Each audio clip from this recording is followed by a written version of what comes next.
bread, stay for the politics. My name is Ben Walsh, and this is Let Them Eat Bread.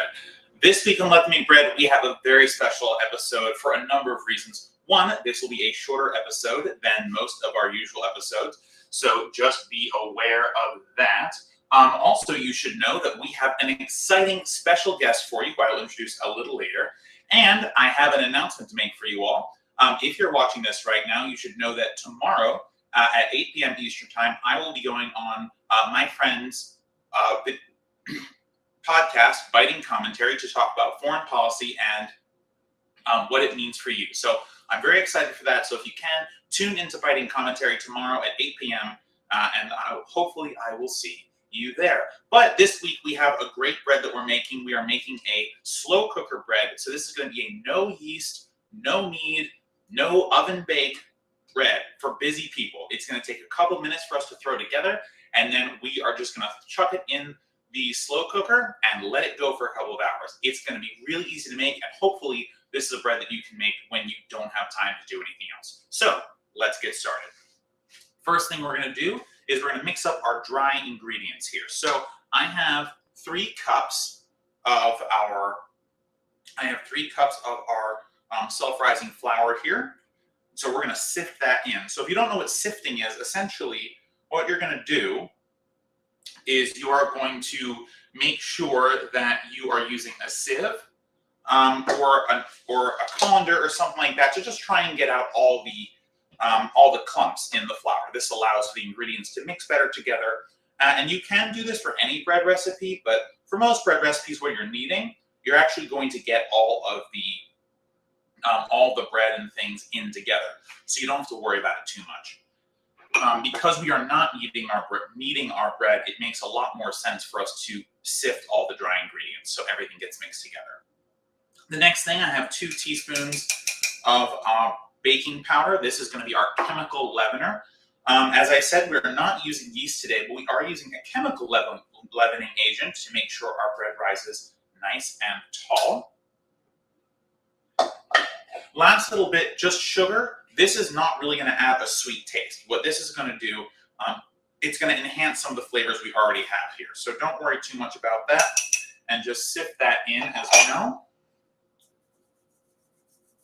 Now, if you do get clumps with your sugar and you want to make sure it all goes in, you can push it through with your fingers. I'm using a white superfine sugar. Most of the time, you will not actually have to sift this. So what I do when I'm sifting sugar is I just sift it as much as I can, and then I dump the rest in. Because truthfully, it's already very, very fine granules, so you don't have to worry about that. All right, so we are going to stir this with a wooden spoon real quick.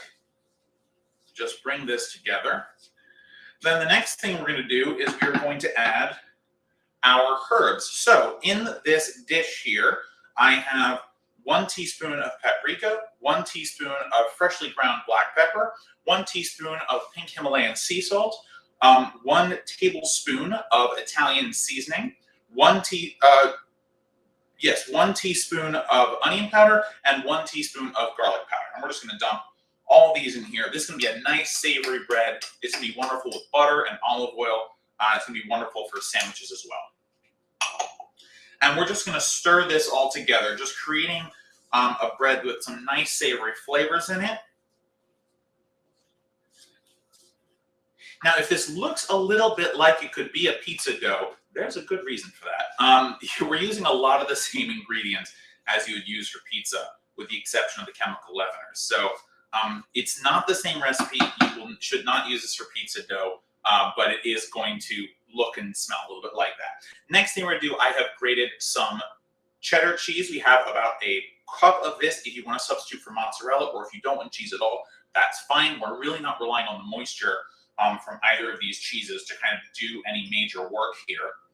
And I have grated this very fine, but if you want to use larger granules and you want to grate it a little bit larger, you are welcome to do that. There is really no reason you need it this small, except for just so putting it this small, what it's going to do is it's going to allow you to have more cheese spread throughout your entire dish, for the entirety of the bread here. So we're just going to mix this up with our wooden spoon here, just making sure that all the ingredients are incorporated together. Now, my cheese is clumped up a little bit because I grated it so fine. So one of the reasons that we're going to spend some time here with the wooden spoon is just to make sure that that cheese gets evenly distributed all around. And especially because we're not kneading this. So if you're concerned that your cheese is clumping or that it's not really spreading evenly throughout the bread, just take your hand and just take your fingers and work it through. Again, the only reason we're mixing this at all is really to get a decent sense that everything is mixed together, because we are not kneading it. So we won't have another opportunity other than this stirring to really bring it together. All right, so that's done there. Let's move this out of the way.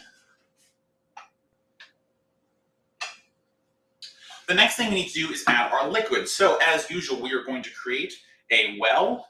So use your spoon or your hands to create a little pit in the dry ingredients you have here. And then we're going to just pour in our buttermilk. This is 1 cup of buttermilk. And this is the entirety of our wet ingredients. No eggs, no water, nothing like that. So you want to make sure you get every last drop of this. And if you're concerned about the ratio of dry ingredients, you can always add a little bit extra wet. So if you want a tiny, if you're concerned about it being too dry as it looks right now, add a tiny bit more buttermilk at this stage, and you can always add more flour later.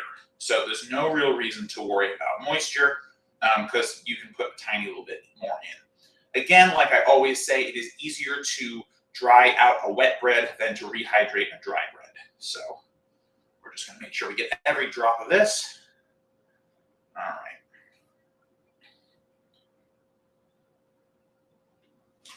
All right, I'm going to leave this out because just in case we need to move things around. All right, so we're now going to take our wooden spoon again, and we're just going to slowly fold in our ingredients and mix these together. You want to keep stirring until a shaggy dough forms. We're not looking to knead, so just be careful about how you're mixing things in. You really just want to mix just enough so that the ingredients are combined and they create kind of one mass of dough. So just stirring around here. You can already see that it's starting to come together, but some areas are going to be more moist than others, so we're just going to move it around. This, by the way, is the extent of our kneading for this whole process, so you don't want to knead any more than this, if you can help it. You just want to keep pushing the dry ingredients together until one kind of solid mass forms. And then we're going to be ready to give it some shape here. This is what I thought I might need this for. So every now and again, just scrape down the sides of your bowl and spoon, because liquid will get trapped here. And if the liquid is trapped in here, you can't use that liquid to get your bread to come together. So you just want to make sure that you're constantly moving down the sides here. You can do this with your fingers. You don't need any fancy tools or what have you to do this. Eventually, you might find that it's difficult to keep mixing this with a spoon. If that's the case, just transition to a spatula, or again, use your hands. We're just going to keep going.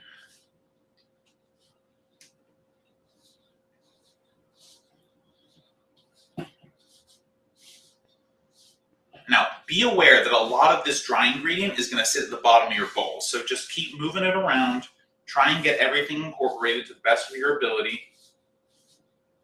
If it's looking really dry, add a tiny bit more buttermilk. You're not going to hurt it by doing that. Don't add water though, right? So this recipe doesn't call for water. So we are just going to add more of the liquids that are already in it if we are really concerned about its liquid content. All right, so the spoon's getting caught on stuff here, so I'm going to start to use my hands to just kind of bring this together. And I might need some more buttermilk, but we're going to try and go without it for now. So just taking it in our hands and clumping it together. So if you've ever made pie crust, it's going to be a similar process. You're just clumping it all together, creating one mass, using the liquid that's already in there to join it all together.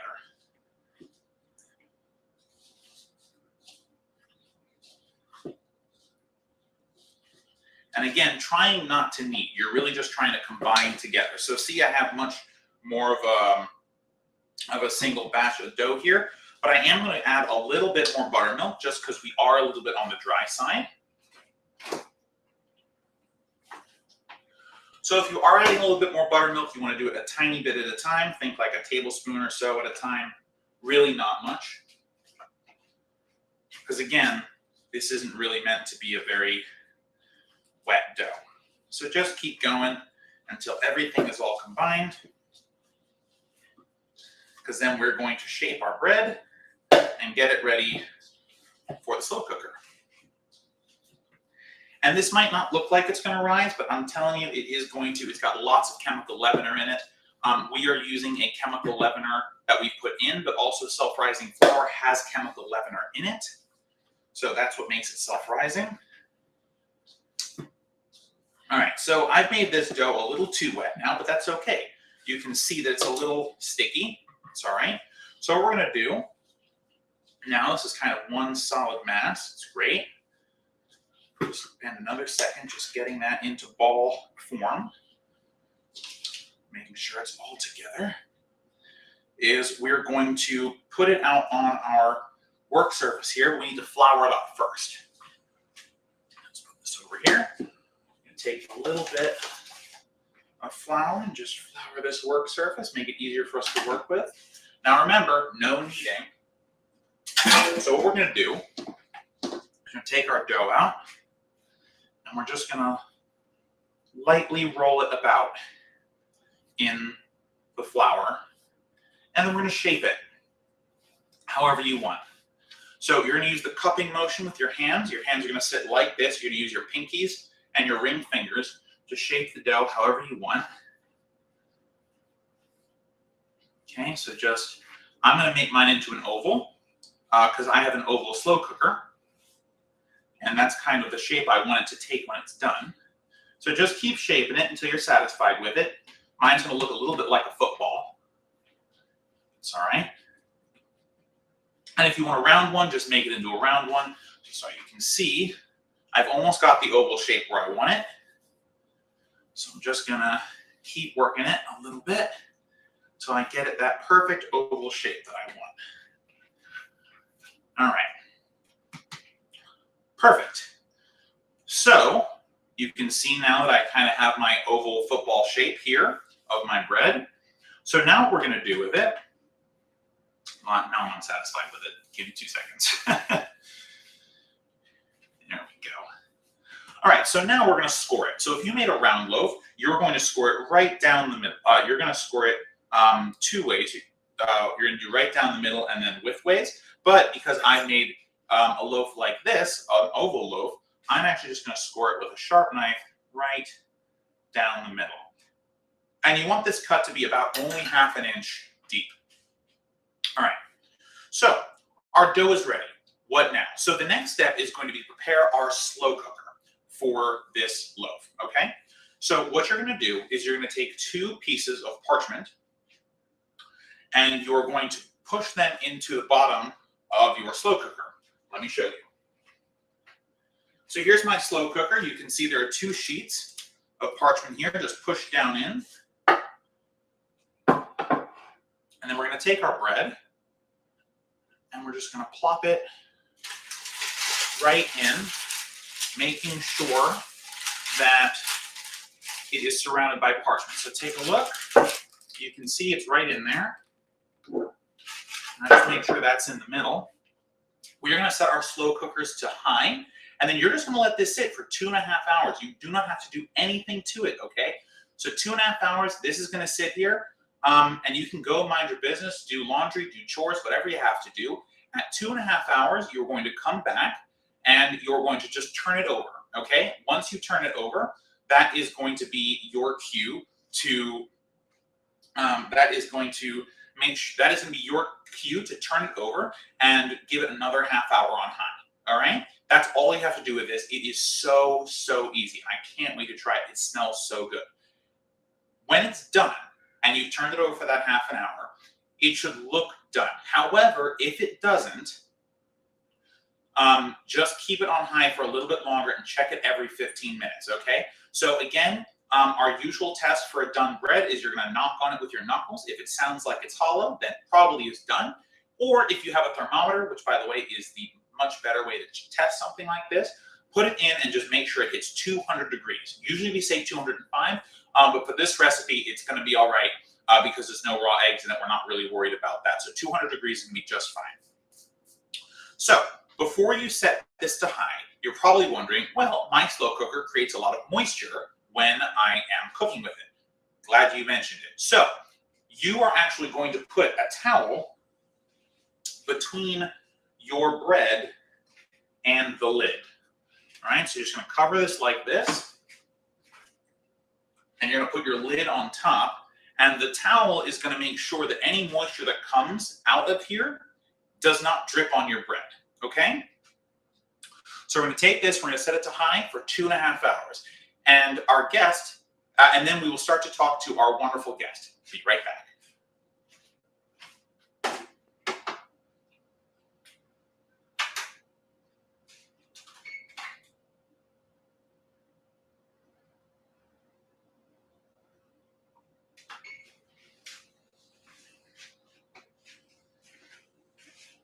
All right.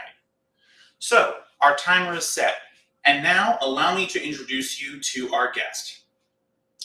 So today we're going to be talking about virus. We're going to be talking about the coronavirus a little bit. We're going to be talking about virology, and we're going to be talking about vaccines. These topics can be really difficult, and not a lot of us sit naturally in the scientific community. So I have asked my friend Jordana, who is studying virology and works with flu viruses right now. She'll give a little bit of an intro for herself in a moment, to come and talk to me about some common misconceptions and to help people understand what's going on with the vaccines and similar types of things. So we'll be having a conversation. This is a great chance for you. If you have any questions, please put them in the chat, either on Facebook or YouTube, and I will be checking and I will ask your questions to Jordana. If you do have any questions or comments and you aren't watching right now, feel free to leave them in the comment section below, and I will make sure that I get you some resources and some answers for your questions. All right? I know this is a difficult topic, and I know that YouTube is not going to be happy that we're talking about it, but I'm going to do my best to make sure that we get some real, honest-to-God information out there. And without further ado, I'm going to introduce you to my friend and yours, Jordana Schmierer.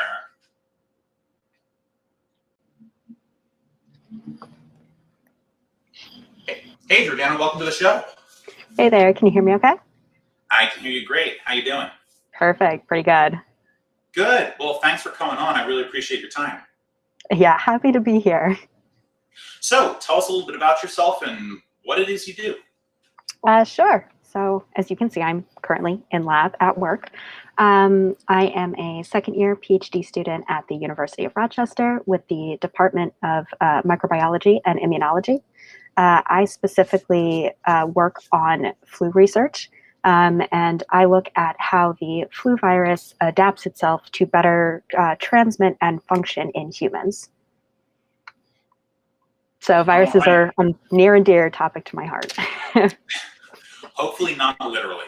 So you said you work with the flu. So I have heard people talk about, well, the coronavirus is just like the flu. Can you talk a little bit about that? Yeah. So people kind of say that is the flu is something that we're generally familiar with. That's kind of the thing we hear about year to year. And they are both respiratory viruses. They really kind of aren't the same thing though, and frequently in ways that people don't really think about.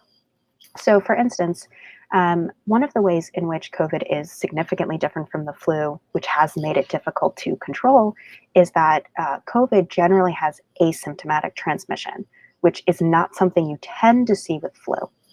So what that means in this case is that you can have COVID, or actually this is something people are probably quite familiar with, but you can have COVID without knowing you have COVID. This is incredibly rare in diseases that are also lethal. You tend to either see diseases that are lethal and they can kill people and people know that they have them, or you have diseases that are relatively mild and you might not know that you have it. So COVID is a pretty unique case in which you can have extensive transmission of it, and it can also be lethal. And what this results in is, as you have high numbers of infected people, you increase the likelihood that you have a severe case. So you can see much more frequent severe COVID, even if it isn't necessarily more severe than flu at a baseline. Yeah, that's really interesting. And I know that people have been struggling a lot with that concept. Like, well, well, I don't have to do, insert thing here, right? Because I don't feel sick. I don't feel like I have a fever. So, it's kind of interesting because we've been changing things up a lot, and people are watching science happen in real time, right, with this disease, and they're watching the guidance change. So, can you talk to me a little bit about how, like, the thought process with, coronavirus restrictions and things has gone? Why does it look like we've gone backwards, and how that's really not true? Absolutely. And I think it's a great question, because I know it can be really confusing when it looks like science changes its mind. We hear a lot in politics about flip-flopping, and that flip-flopping is generally a bad thing. And in science, that's not really the case, because as there is new information, you adapt to new information and you learn from it. And that is generally a good thing.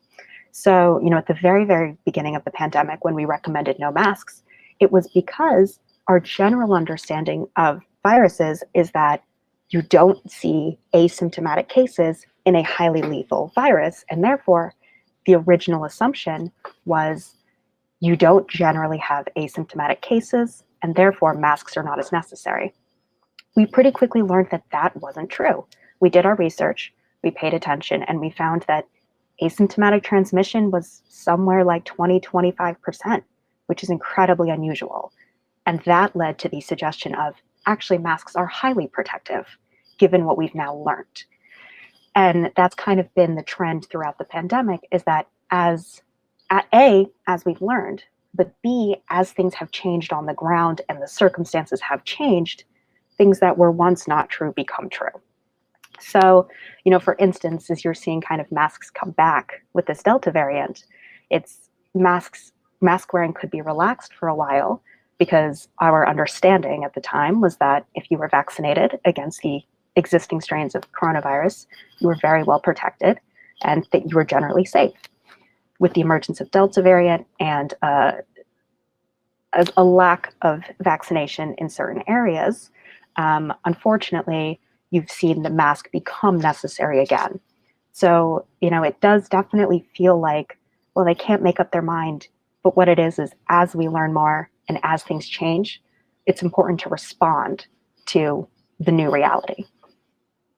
Yeah, and I do want to take a second here, just because you mentioned political flip-flopping. So I really just want to hammer home that point, that it's really not the same. In politics, we look a lot at, you hold a certain position, you appreciate a certain policy, and you go to your representative body with that in mind, and you fight for that, and you don't, whatever. So flip-flopping is this idea that you have a principle, like a policy principle that you stand for, and then you've betrayed that principle by doing whatever action is that is dubbed the flip-flopping. In science, that's not really what we're talking about. And I think the point you made about new information and constant new streams of information is really useful, because I don't think people are seeing that, right?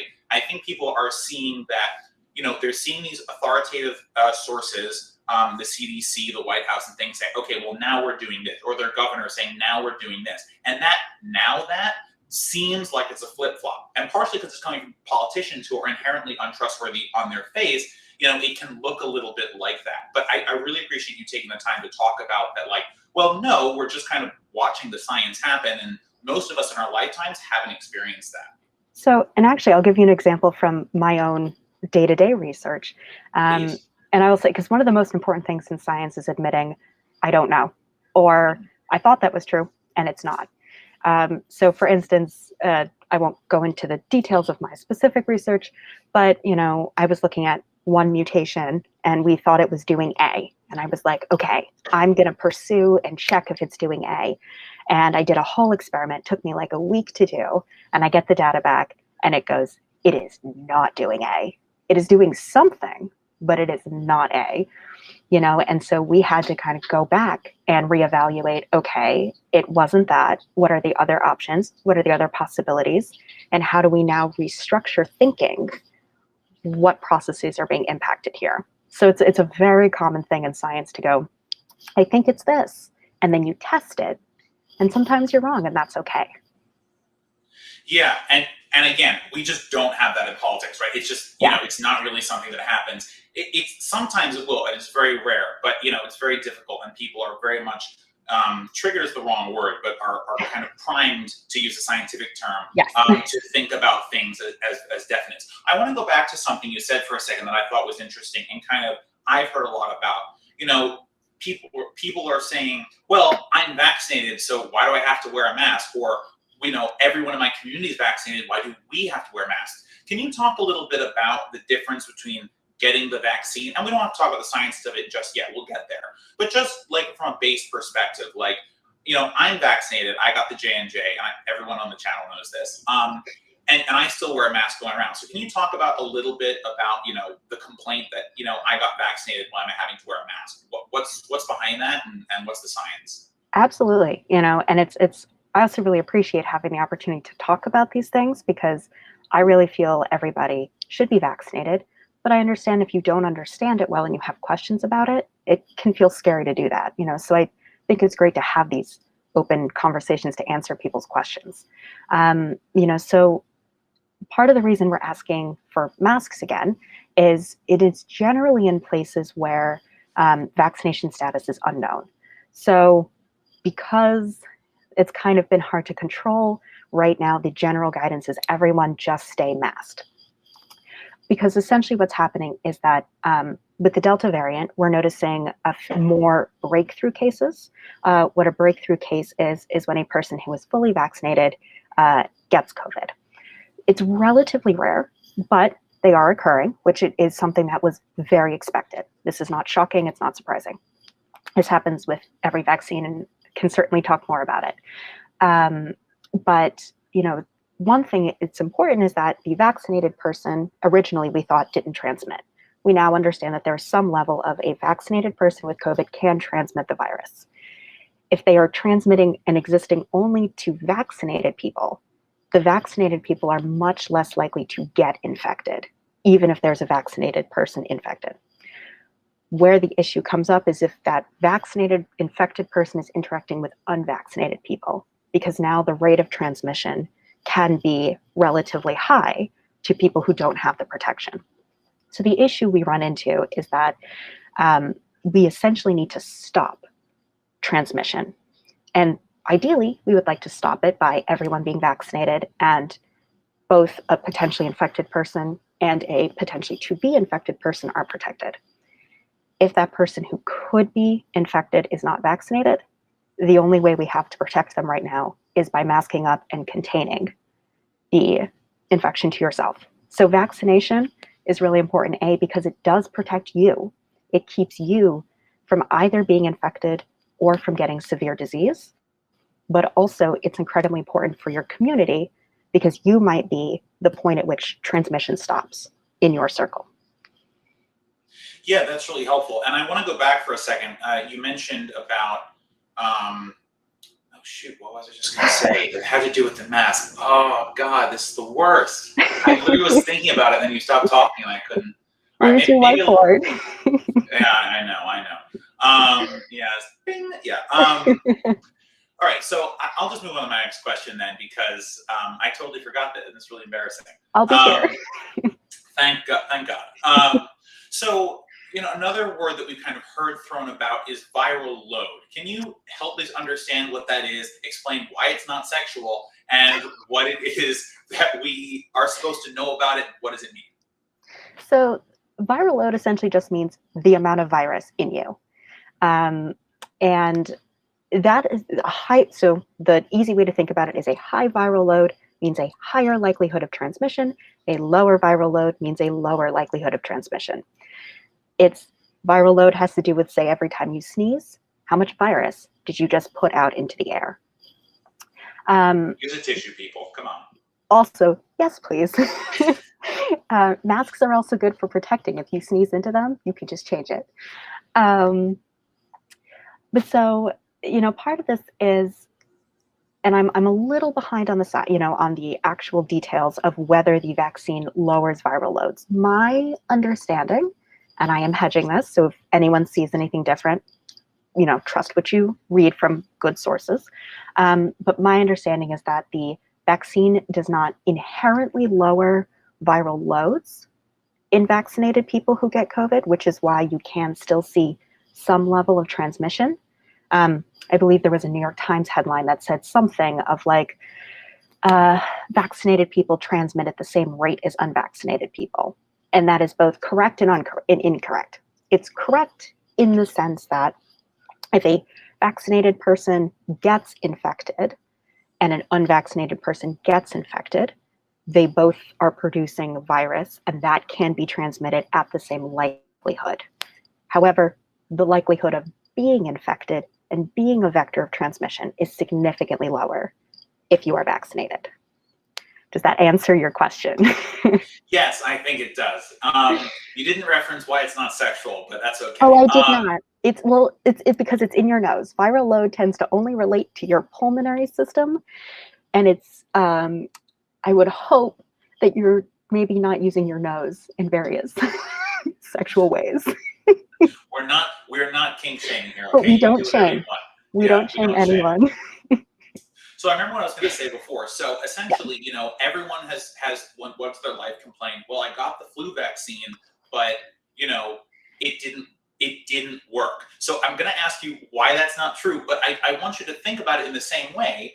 For the audience anyway, think about it in the same way that these breakthrough cases, the definition is the same, right? If you got a flu vaccine and then you got the flu and you think it doesn't work, it's not that it doesn't work, it's... So, I'm actually going to interrupt you because this is one way in which COVID and flu are very different from each other.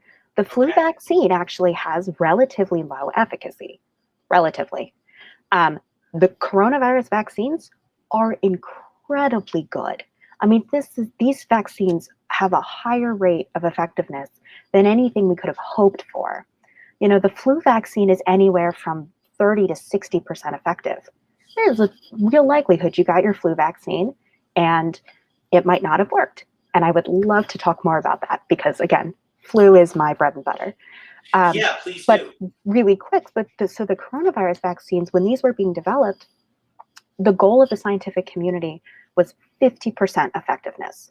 If a vaccine had greater than 50%, would have been great.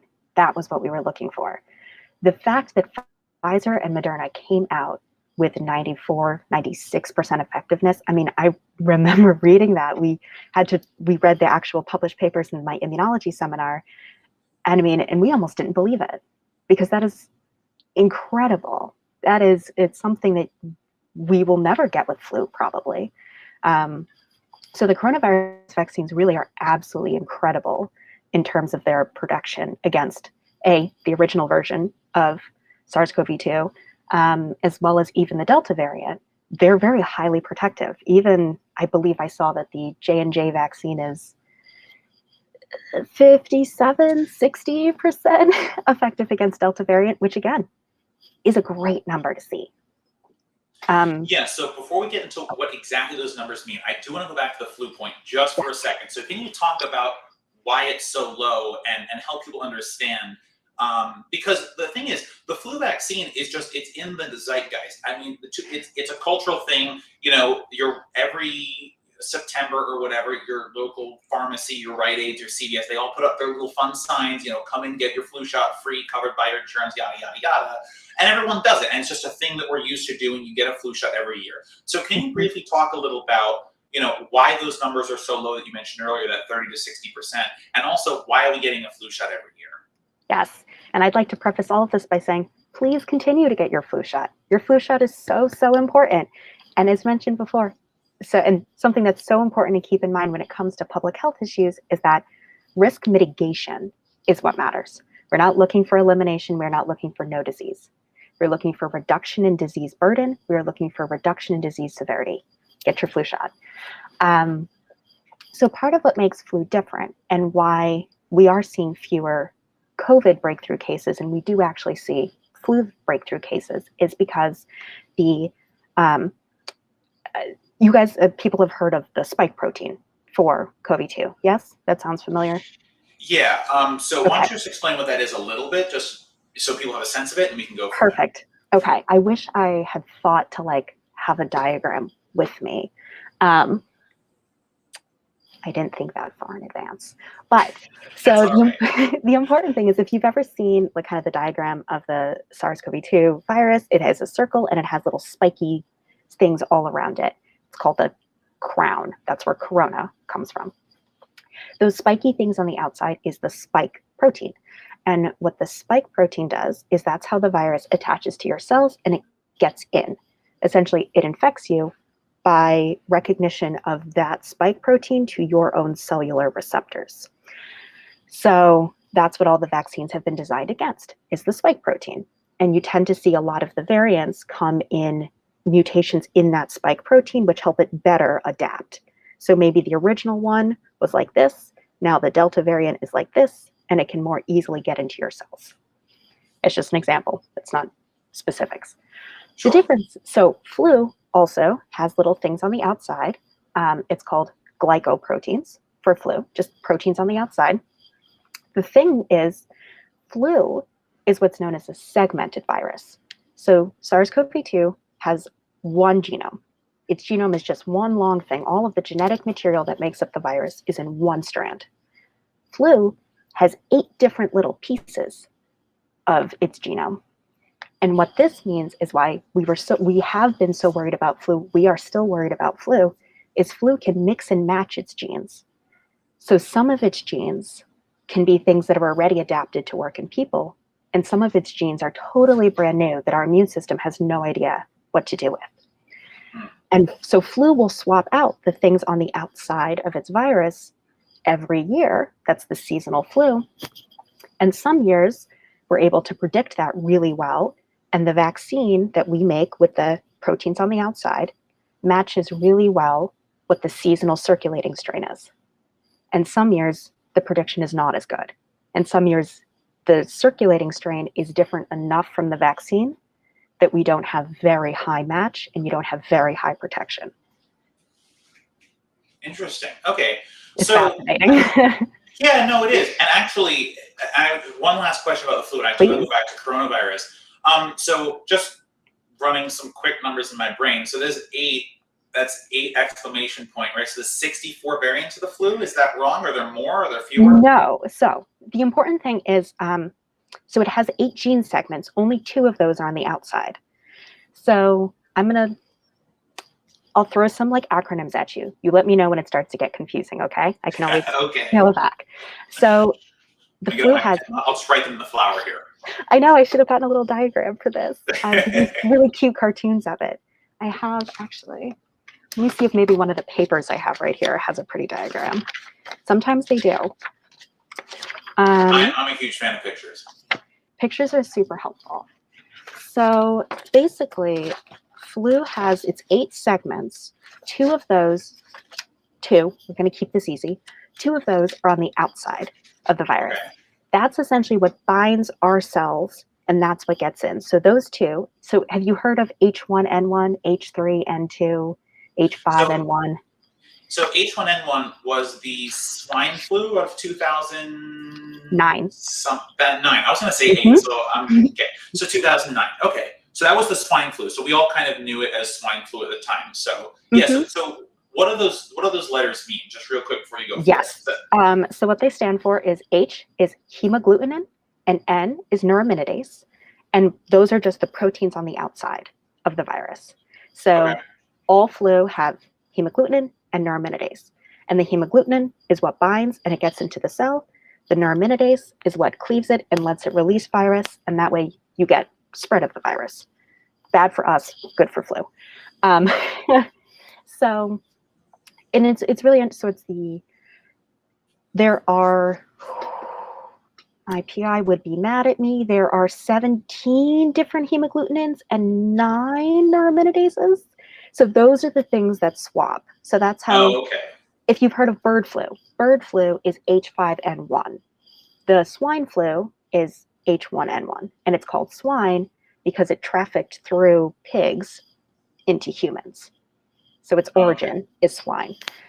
There are 6 other genomic components of flu, and it gets so complicated. There's only one of which I study.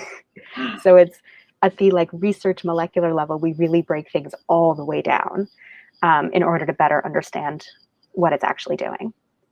But all right, well, we won't go that far down into that because we could literally be here for days, and I don't want to use too much of your time. So before we go back to coronaviruses and the vaccine, I do have one question, because I know people, they think about virus mutation, and I know the answer to this, but I want you to talk about it. Are viruses alive? And if not, how do they harm us? So this is a pretty key question. Viruses, we've had multiple debates on this in some of my microbiome classes. Viruses are neither alive nor dead, or you can stake out a position on either one, which I will not get into. There are 7 there are 7 categories of what makes something alive. Viruses hit some of them and not others. So, but essentially, one way to think about viruses, and I apologize to actual scientists, they're kind of like parasites, because parasites are a real thing. Viruses are not actual parasites, but viruses depend on us to live, to replicate, to function. They can't do it on their own. But part of that is when a virus first emerges into a new population, it might not be well adapted. So it can make the population really, really sick because it doesn't know how to work well with its host. So one thing that we see, and they've actually, we've seen this multiple times, but one of the best recorded incidences is in Australia, is the English came to Australia. They wanted to hunt. They brought rabbits with them, and they released the rabbits so they could go hunting. And then rabbits do what rabbits do, and they took over Australia. So what they thought of doing is they said, okay, we will release a highly pathogenic virus into the rabbit population, and we will kill off all the rabbits. But here's the thing. What happened was the rabbit population dropped precipitously. And then all of a sudden it started coming back up, and it kind of leveled out. And what they ended up realizing when they looked at the virus was that the virus had become less lethal because it killed off so many rabbits, it couldn't survive. So the virus mutated itself, and it found a way to coexist with the rabbit population.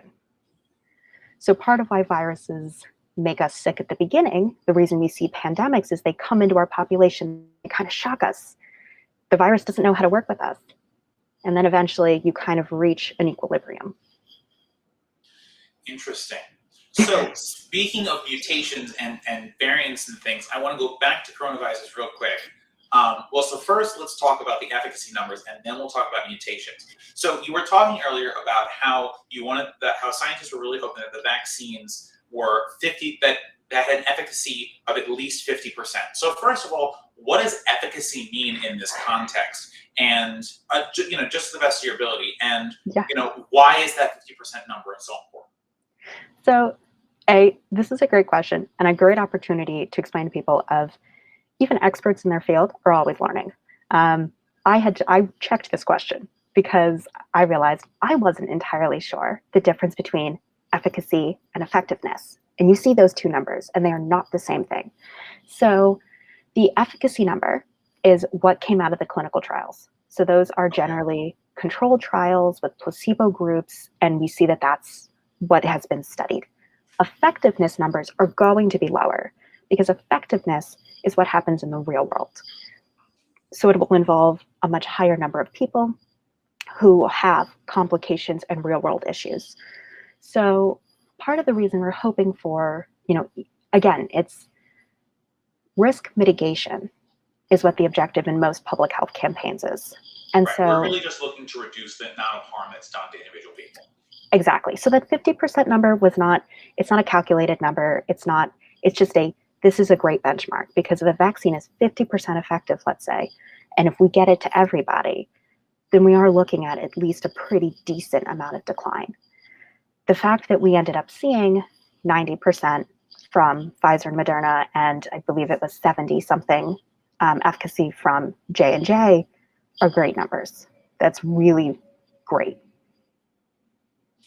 Okay, so we're seeing those numbers, and they're being reported in the media. So I know you said that the media has been confusing those. Can you talk a little bit about like why the headlines are confusing, and why you shouldn't be as worried about some of those numbers?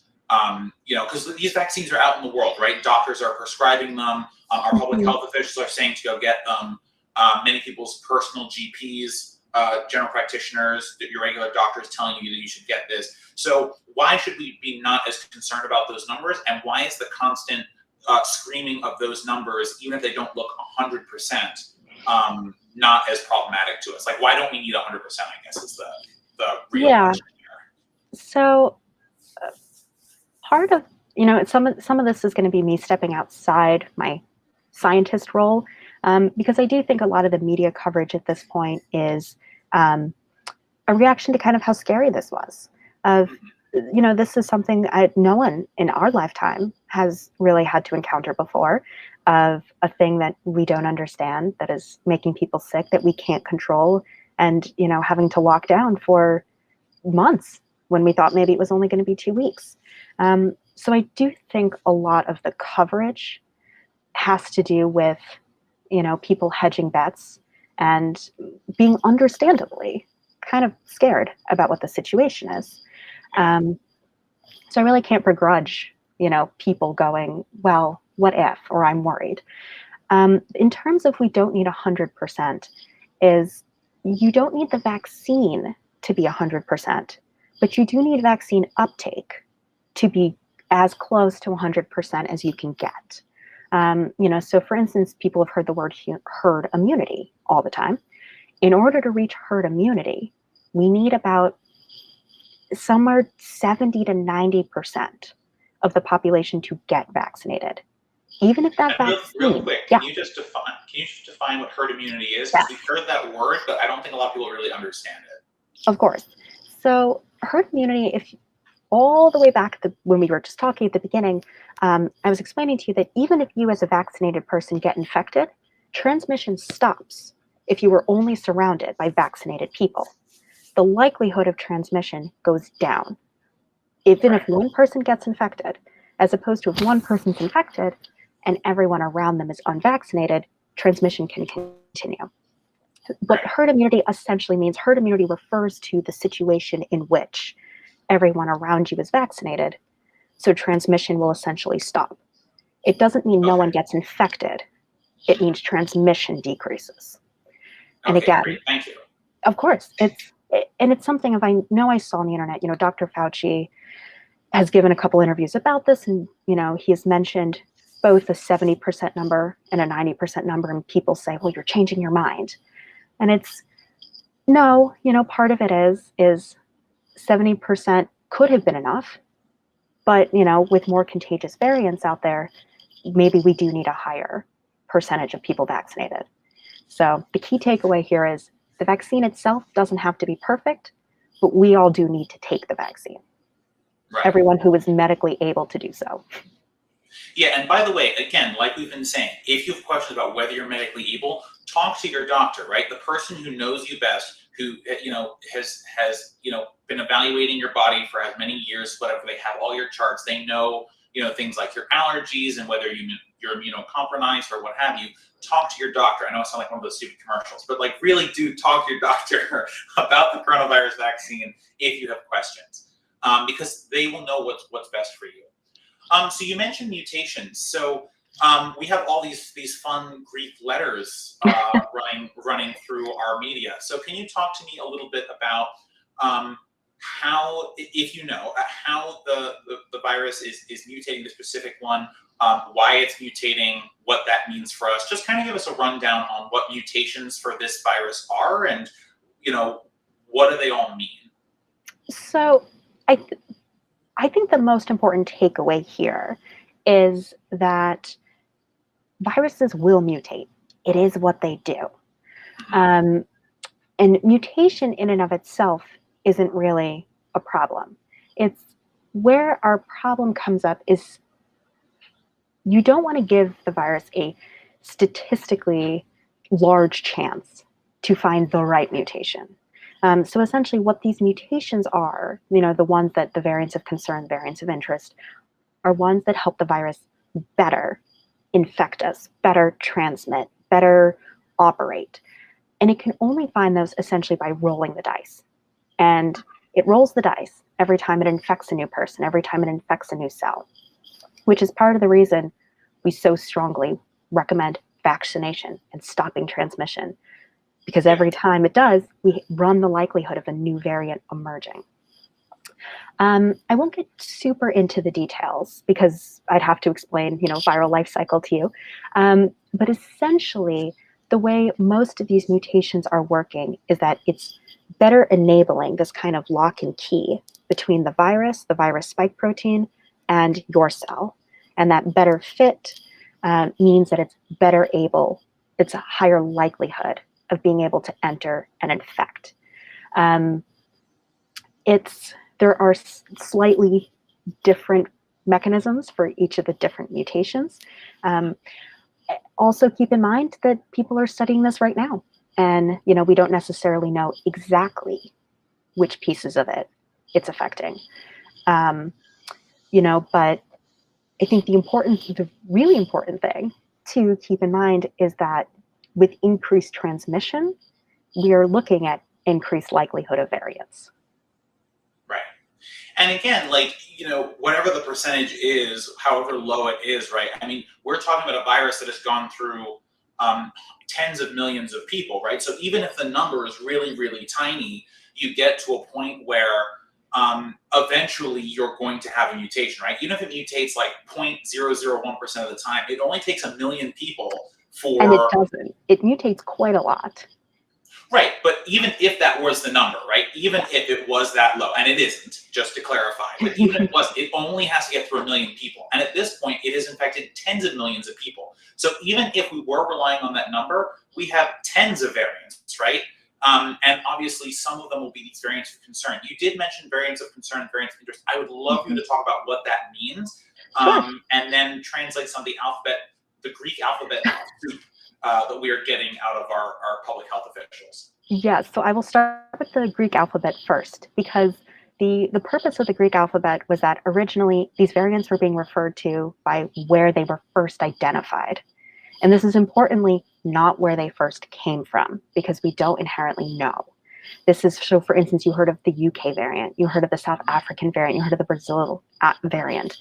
And, the WHO was worried about the fact that it's not great to refer to viruses from where they first were discovered, because that can lead to, discrimination and bias. And lots of xenophobia. Of course. And a quick, aside is we've all heard of the Spanish flu. The Spanish flu is the first example of this, is we now actually think it probably came from Kansas. It was just that it was called, and many of you might know this, is it was called the Spanish flu because during World War I, Spain was a neutral country. It was one of the only countries that was willing to report that people were sick. And so it was first detected in Spain. So that's why you're hearing alpha, beta, gamma, delta, is those are just the order in which we identified them. So that's kind of what that means. It just means 1, 2, 3, 4. And you might now be hearing lambda, because the variants will just keep coming. So before we move on to the second part of the question, I do just want to ask, so, we've heard of delta plus, right? So do the pluses and minuses mean things? Is there a specific, what does it mean that we're adding other symbols to our Greek letters? Yeah, so I'm not quite as familiar with the specific differences between delta and delta plus. I haven't looked into the virology of it. My understanding is that delta plus, I don't know whether it's more transmissible, it's more severe, but the delta plus is probably a more extra version of what delta is. And one thing I just want to backtrack to for a bit is that, when we're talking about mutations and variants, is viruses are mutating all of the time. Sometimes they mutate in a way that doesn't help them, so it kills them off. Sometimes they mutate in a way that it doesn't do anything. And sometimes they mutate in a way that they are better adapted to us.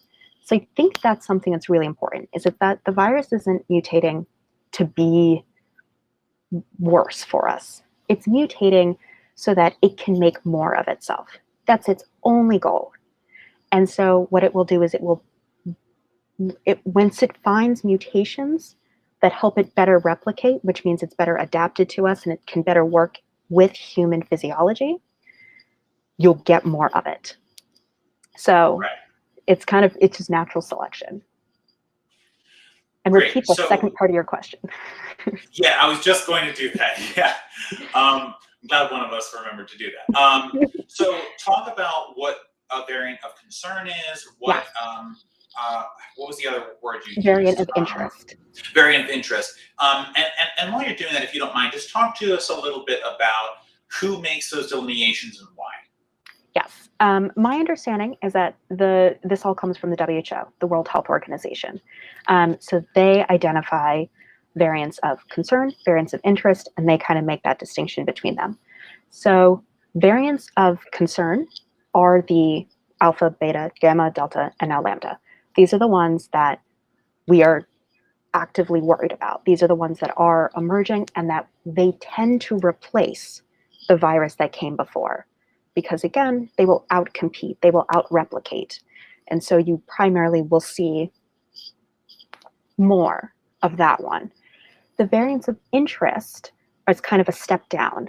Those are the variants that the WHO is watching. They are monitoring to see if they become variants of concern. And so how we identify these is that we're sequencing these viruses all the time, constantly. Some countries are better at it than others. And every time they collect a sample, they will send it for sequencing.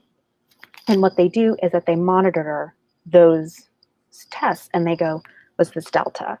Is this one that we haven't identified? Is this an original? And that's how they really keep track of which viruses we're seeing where. Great. I think that's really helpful because I think it was, we were hearing these terms and people weren't really understanding what they meant. Like, to be interested or concerned about something. I think for the average person, I'm interested and concerned about lots of things. And I think in our non-scientific existences, we can be both, right? So using terms like that without definitions, I think is, can be a little hurtful to people trying to understand. Speaking of understanding things, I want to talk about vaccines. Woo! If this video was going to be monetized, it's already just like monetized.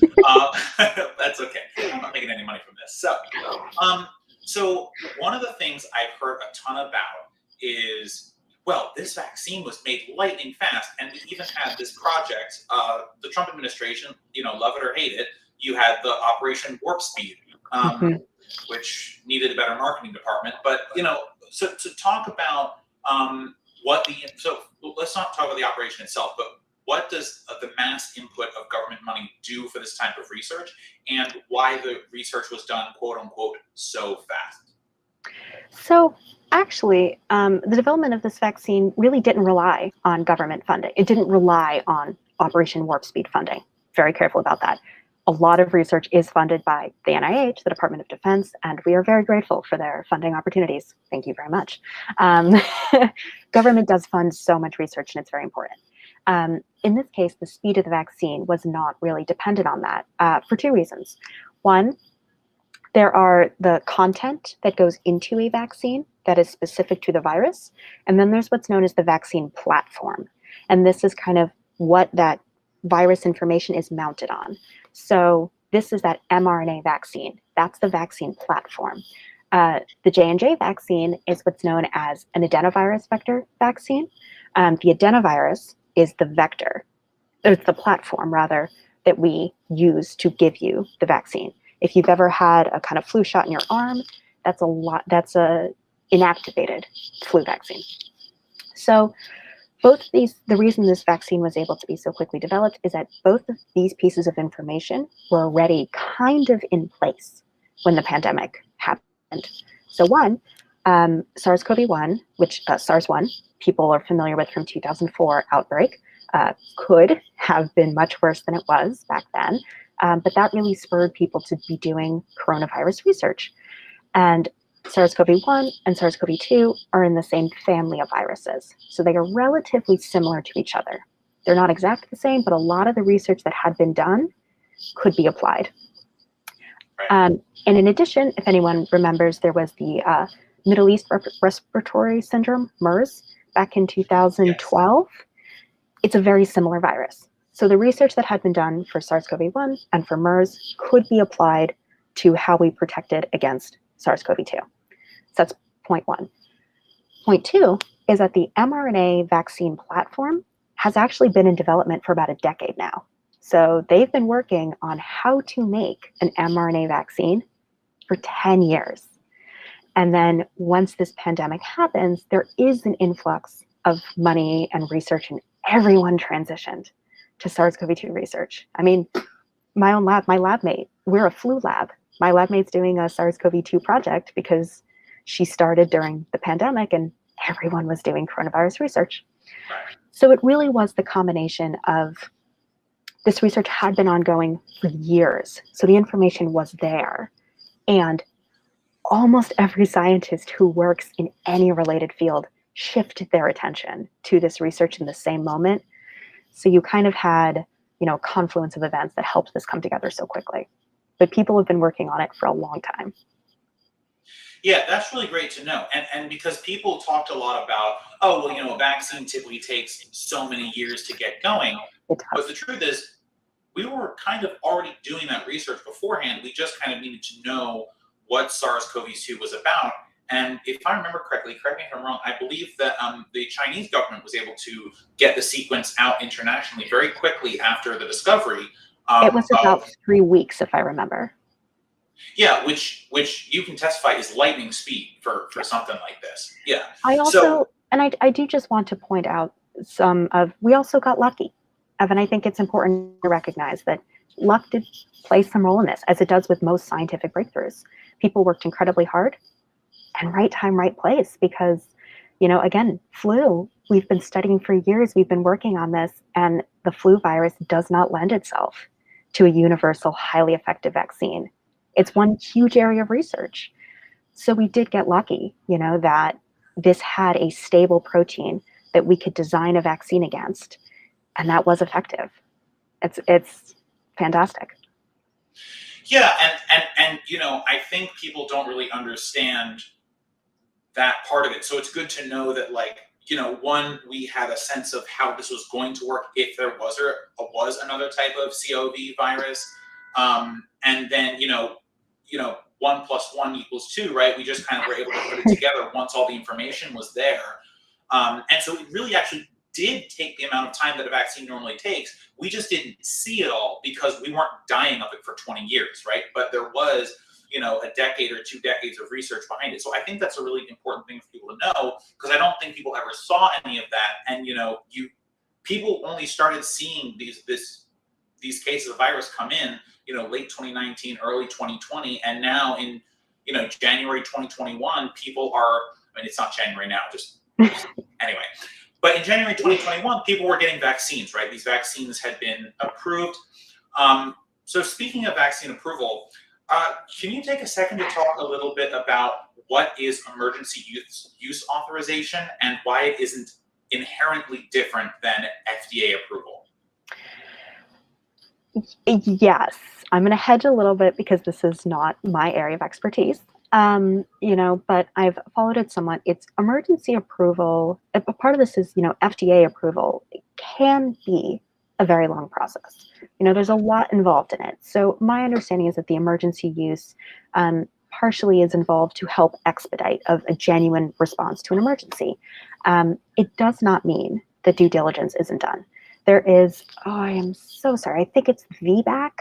There is an actual vaccine board of advisors that the FDA consults. I listened in on that meeting, I think for the Moderna, might have been for Moderna. They had it for all 3 of them. And what this is that they do these clinical studies. So for example, and I'll just use, I think it was Moderna. I read all the papers for it. So let's go with Moderna. All right. They test this, they look at it kind of in vitro. They then put the vaccine in mice. They study its effectiveness. They then put the vaccine in primates, and then they put it in humans. And they have huge amounts of data from this. Once it's in humans, they then do they do these large clinical studies with tens of thousands of people. And they send all of this data to the Vaccine Advisory Board, which is about, the PDF document was 100+ pages. And this board of qualified immunologists and virologists read through this.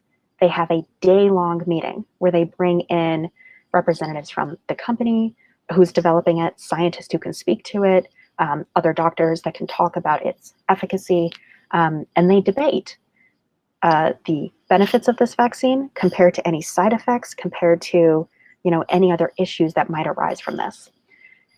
So, and that's all the emergency authorization. So they really do a deep dive. My understanding is it's mostly a difference in terms of bureaucracy and paperwork and kind of needing to dot T's and I's. But the emergency use authorization has been validated. They do look into all the data, and it is safe. Yeah, and I think that's the important thing to remember too, is that, oftentimes in bureaucratic processes, and if you follow politics really closely, every bureaucratic process has its own fun name attached to it. But at the end of the day, there is vetting done. These are safe. People who are professionals are looking into these, right? Like, Joe Biden isn't up there being like, I decide this because, fiat president power or whatever. Like, no, like he's receiving advice from dozens, if not hundreds, if not thousands of people who have looked at this, who've done the research, before making statements. And this is true of the Trump administration too. Love them, hate them, same thing with Biden, right? They're not making these decisions because they looked at the vaccine or the virus themselves, right? There's a whole apparatus of individuals who are highly qualified that are making these decisions, helping this move along. And I just think it's important to remember that when you hear these words, it doesn't mean it's any lesser. It is still safe. It has gone through all these tests. And actually, I think one of the reasons the clinical trials went so fast is because there were gazillions of people who wanted to volunteer to do this. Well, part of the reason the clinical trials were able to be concluded so quickly was because this was during the fall surge of COVID cases. So clinical trials are concluded when X number of people have the virus. So part of the reason clinical trials can take so long is that generally viruses are kind of contained, and we don't have, hundreds or thousands of people being infected every day. So part of the reason the clinical trials were able to wrap so quickly is that there's a predetermined set number of, if this number of cases is reached, we're done, we have our data. And that number was reached very quickly because there were so many community cases of COVID during that time. Right. Well, so this has all been very helpful. I have a fun / not so fun question for you, which is going to be kind of more in your wheelhouse. So this will not be the last pandemic. It may not even be the last pandemic in our lifetimes. Can you talk a little bit about what the next pandemic is and what we are doing and people like you are doing to make sure that we have a leg up when this eventually comes to pass? So this is the $1 million question. It always is. And I will say the short answer is we don't know. It's the highest likelihood is that it will be a respiratory virus. Again, for decades, we thought it was going to be flu. And the second runner-up was coronavirus. It was either going to be an influenza pandemic or a coronavirus pandemic. So, part of what we do is, what I do as a researcher is, we do the best we can to understand these viruses and to understand them at every level, how they function, what their life cycle is like, what pieces of the human system that they rely on to function, can we intercede there? I have friends and colleagues who study the immune response to these to see if we can create better vaccines that will work. On the public health side of it, there is huge amounts of biosurveillance that's done. So a lot of both influenza and coronavirus are zoonotic diseases. What this means is that they can live in animals and emerge into humans. So they can stay in an animal population and keep being reintroduced into humans. And that's where we're very worried pandemics will come from. So there's a lot of work around the world to really monitor these animal populations for any new diseases or any new versions of the diseases we're worried about. And a lot of that tries to go hand in hand. So, for instance, my specific project is we started with the 2009 H1N1 swine flu, and I'm studying kind of mutations that have emerged in a seasonal variant of it from 2017. And so we look at what changes have happened in the human population and what does that mean for the virus? Why did those changes happen? On the political level, because at the end of the day, as we're seeing, science can do its best and public health can do its best, and you really do need politics and community organization to have a full-throated response to a pandemic. So I do kind of hope that things like the pandemic responsive, there used to be pandemic response team kind of within, I believe it was the Office of Science, Technology and Policy, or the Office of Science and Technology Policy, OSTP. Hopefully something like that will be resurrected. Hopefully we will have more funding for things like long-term pandemic response. And hopefully communities will kind of have better understanding of how to work together to respond to these kinds of things of, you mask for your community, you get vaccinated for yourself and for your community. So hopefully if this ever happens again, we will have some of the same tools that can be applied. Yeah, I appreciate that, and I get not knowing. I know for a while it was going to be an influenza that was like the next pandemic, so that's why I kind of tossed you that one, a little softball there for you.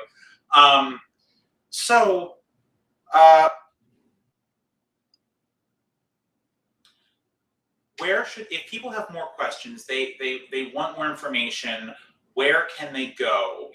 Where can they follow some of the work that you're doing, or what resources should they look out to? What are some of the best sources for people who kind of have further questions other than their own doctors, of course? Yeah, I was gonna say, talk to people you trust, who have the credentials. Talk to people who have the training to be able to read and understand this. Best general resources are CDC, WHO, your local health department. It's really right now, things are very county by county of, I'm in Rochester, New York, and Monroe County, which is my county, just issued new guidance this week that was applied only to us, and might not be true where you are. So, I think it's really important to listen to your local guidance, to follow what they might be saying. And I think the most important thing is to kind of be okay when things change. So follow the big sort, follow groups who say things. If you know that one individual who says you don't need it, maybe not. But listen to the groups out there. Hello. I'm going home now. Give me 1 second. Yeah, so just to kind of cap this off, science works by consensus, right? So you want to talk to people, you want to these groups, when you hear numbers like 99% of doctors agree that blank, science operates in a consensus model. A lot of fields do, but science really does. So it's so important that you kind of go where that direction is, because scientists are often very self-critical, and they're often very conservative, not politically, but in the way that they convey information.